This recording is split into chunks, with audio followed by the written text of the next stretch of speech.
Byabakama, at around midday on polling day, I remember you coming to the media and announcing a switch to a manual use of voters register. It was earlier than midday. Earlier than midday. It was around 9:30. Yeah. Well, on the 15th. What happened? On the 15th of January, we expected, or we had planned or programmed to use biometric verification kits at every polling station for purposes of verifying and identifying every voter before he or she is given or issued with a ballot paper. Unfortunately, there was a technical glitch at the last hour or minute. There was a technical glitch in the sense that we are not able to distribute or to send the various codes for each polling station for the use of these biometrics by the operator, and realized that by the time we would be able to firefight and meet this challenge, time would long be gone. And the voters in many areas had come as early as 7 o'clock to cast their votes. Now we had to take a very critical decision. One, should the voters of Uganda be disenfranchised and not be allowed to cast their votes on account of the non-operationalization of this kit at a polling station? Secondly, what is the critical record that confirms Kanare Mugisha as a voter at a particular polling station? It is the National Voters Register.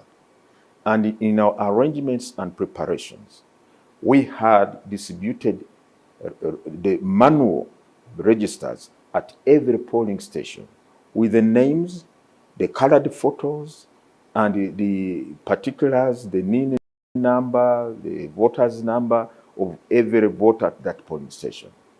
And mind you, it is the National Voters Register which fed the data on the kit, not the other way around. The kit was meant to facilitate, to ease the process of identifying and verifying a voter at a polling station. So we said, one, every polling station has a register of voters at that polling station, yes. And the law intrinsically recognizes this record as the primary record of a voter, or voters, yes. So let the people go ahead and vote. And that's why at around 9:30, we came out and issued a press statement to the nation, and we alerted all our people across the country, let voting take place and people be allowed to vote. And surprisingly, what amazes people, by the way, is that the anticipated fallout from the non-utilization of these kits did not happen. There was no violence. There was no chaos at any of the polling stations. People went about their business and voted calmly and peacefully. But going forward. But how did you not anticipate the failure of these machines? But you know machines. I don't know. You drive, don't you? At times you get your vehicle from a garage and the mechanic tells you have fixed everything. You drive 200 meters, the thing collapses again. So these are machines. Yeah, but I have said, you had time to prepare. So when you talk about, was it a training gap? Was it a logistical delay? Was it operators' failure? What exactly? No, I think it was both between logistical gap and the technical glitch. Let's call it a technical glitch. It was a technical glitch, which our people, by the time they identified the glitch, it was too late for us to address that glitch at all the 54,000 polling stations across the country. We said no.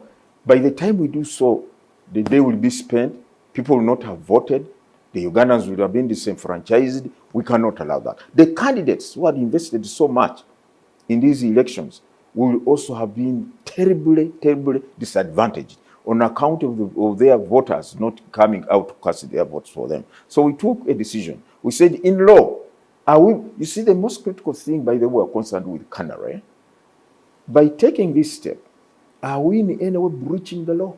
Are we in any way acting outside the constitutional requirement of a free and fair election? We said no. Granted, let's go ahead. And going forward, from that time going forward, we have been able to operationalize and use the biometric voter verification kits in the by-election we had so far. We use them in the Kikube by-elections, by the way. We use them in the Kalangala by-elections, by the way. And it's a very beautiful thing, very smart. I was around when they started counting, when they were issuing the ballot papers. If Canada came with either the voter location slip or national ID, I'm a voter here. They scan you, if your name is confirmed to be on the register, they ask you to put your finger, your fingers on the screen. The machine accepts you, and then we introduce an application to have the ballot paper scanned first. They scan the ballot paper, give it to Canary. You go and cast your vote. Then you put it in the box. Now, when the time came for counting, all the contents of ballot box will be poured on the polythene bag as we normally do before counting takes place. Now, before they start counting each ballot paper, it had to be rescanned. Now, the ballot paper that was scanned at the time of issuance to the voter will be accepted. Success, success, success, success. Any ballot paper which could have been introduced in the ballot box without being scanned at the issuance desk, rejected. I witnessed this myself. I said, Tubamaze, those have been ballot stuffing. And going forward... How did the ballot stuffing happen under the watchful eye of the Electoral Commission and police constables? But you know you have some of these bad chaps in our electoral processes. You know elections in this country. Some people want to win elections by hook or crook. Some people think there's no tomorrow unless they win elections. So you have about, for example, in Kalangala, we had about 330 polling stations.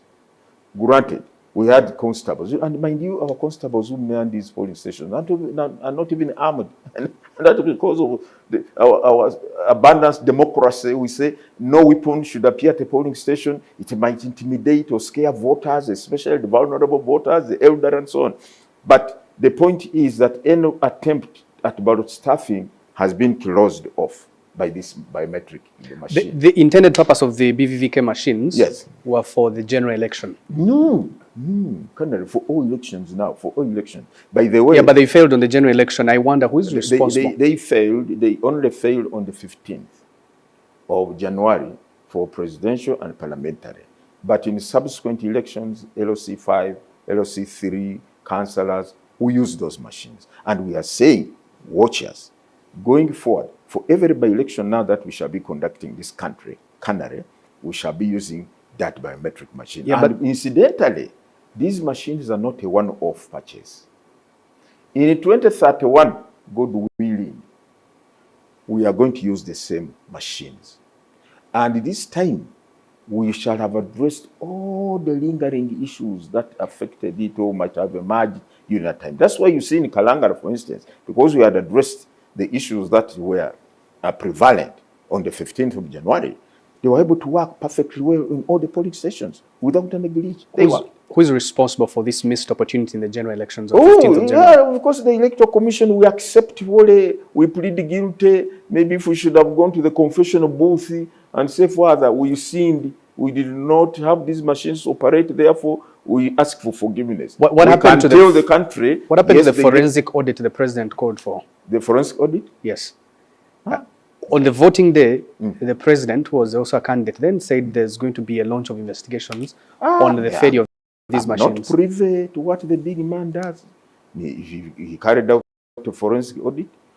If he's kind enough to share with me his findings, then I will say, according to forensic audit, this is where the issue was. But for us, we have also carried out our own internal audit, and we know where the problem was. And as I said, we have since taken steps to address that problem. And we have now deployed the kits in the subsequent by-elections we have held successfully. So do you now guarantee that the LC1 elections, BVVK machines will be used and will be properly functioning? Oh, Canary, the LC1 elections, let me say this emphatically, and for avoidance of doubt, we are not going to use the BVVK machines. Why? The register that is going to be used in the village elections is not the National Voters Register or the